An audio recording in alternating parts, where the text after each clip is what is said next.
Скандал го тресе Филозофскиот факултет во Скопје. 7 студенти се запишале на магистерски и докторски студии без соодветни дипломи. Случајот го потврдија и од Државниот просветен инспекторат, кој им ги поништил уписите на овие студенти. Дел од нив сега си ги параат назад парите од неколку илјади евра. Пред Филозофскиот факултет е Маја Стојановска. Маја, пред малку заврши пресконференцијата на деканот на факултетот. Што велат од таму? Кој и зошто потфрлил? Така, Тања, како што спомена и ти, од Државниот просветен инспекторат извршила вонреден инспекцијски надзор овде во Филозофскиот факултет, при што констатирале дека кај десетина студенти било утврдено дека биле запишани на магистерски, а дел и на докторски студии, без да ги исполнуваат законските услови, односно без да имаат диплома која што е со 240 кредити, туку тие имале диплома која што била комбинирана од 180 плюс 60 кредити од стручни и специјалистички студии, што е надвор од законските норми предвидени во Законот за високо образование. Токму поради ова сега нивните студии се прекинати, исто така и уписот е поништен, пошто како што каже и ти, дел од овие студенти сега си ги бараат парите назад. Во дел од медиумите се пишуваше за тоа како тие имале отежната комуникација со факултетот, а исто така се пишуваше и за тоа дека овие студенти воопшто не поседувале никаква диплома, односно поседувале само диплома од средно образование. Токму во оваа насока пресконференција одржа и деканот на Филозофскиот факултет Оливер Бакаревски, кој што каже дека е изненаден од сите овие дезинформации кои што се ширеле овде. Тој негира дека има отежната комуникација со студентите, дека на сите студенти ќе им бидат вратени парите, меѓутоа дел од нив немале испратено трансакцијска сметка за да биде сторено тоа, зашто ги повика да испратат нивната трансакцијска сметка, уште еднаш уверувајќи дека парите ќе им бидат вратени назад. Според него, конфузијата настанала во 2018 година со измените на законот, каде што токму новите измени наложила дека за студентите да се запишат на мастер, а потоа и на докторски студии, мораат да ги имаат овие 240 кредити, а не комбинирано како што било случај со овие десетина студенти. Тука предлагам да го слушнеме деканот. Станува збор, ќе нагласам, за студенти кои имаат завршено 3 годишни стручни студии и имаат завршено 1 годишни магистерски стручни студии.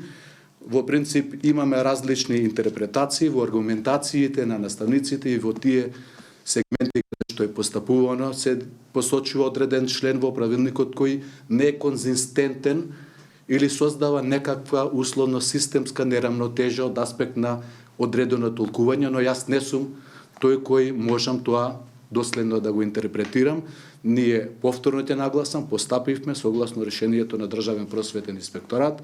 За жал мораше да ги спишеме тие студенти во однос на наодите дека факултетот условно нема никаква повратна информација во однос на студентите да ги врати финансиските трошоци, затоа што имаат финансиски импликации додека студираат. Апсолутно тоа тврдам категорично дека не е така, ќе ви ги покажам списите. Сите студенти, односно половина од студентите кои ги доставија своите трансакцијски сметки, во текот на вчерашниот ден потпишани беа налозите, денес или утре парите ќе им бидат вратени, секој денар што го дале во делот на студирањето. Така, предходно овој случај го потврди министерката за образование Весна Јаневска, која што кажа дека тие ќе почекаат да заврши рокот кој што инспекторатот му го дал на факултетот за да постапи согласно извештајот кој што тие го доставиле до нив. Потоа, како што посочи министерката, согласно своите законски надлежности ќе постапува и Министерството за образование и наука. Според неа, за жал, во овој случај најголемите последици можат да ги сносат студентите, па таа ги посоветува да побараат соодветна стручна помош. Тука предлагам да ја слушнеме и министерката Јаневска.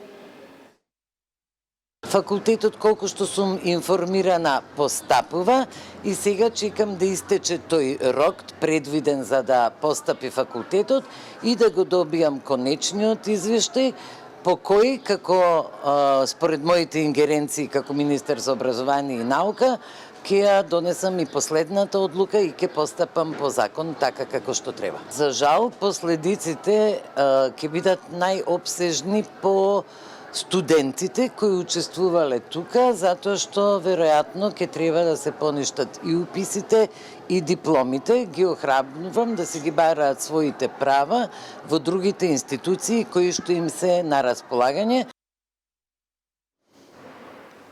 Така од инспекторатот посочија дека се наложени мерки како и крајен рок да се отстранат овие недостатоци до самиот филозофски факултет, пошто ти уште еднаш ќе извршат надзор, а потоа како што напоменав и претходно ќе постапува и Министерството за образование и наука. Значи важно уште еднаш да се посочи дека не станува збор за студенти кои што воопшто не поседувале никакви дипломи, туку станува едноставно збор за студенти кои што не го поседуваат доволниот број на кредити за да запишат мастер, а потоа и докторски студии. Тоа би било за сега се од овде студија. Маја, ти благодарам за сите информации за овој случај.